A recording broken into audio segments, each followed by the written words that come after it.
la antigua ciudad de Tenochtitlan vivía un niño llamado Zipak Tonal.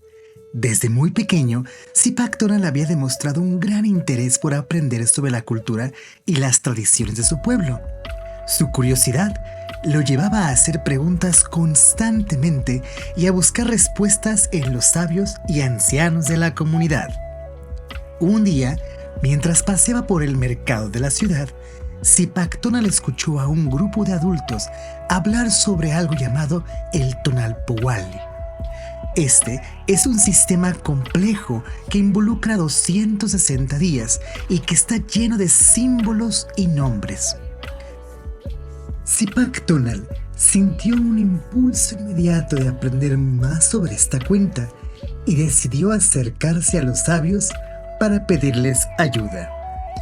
Los sabios, impresionados por la determinación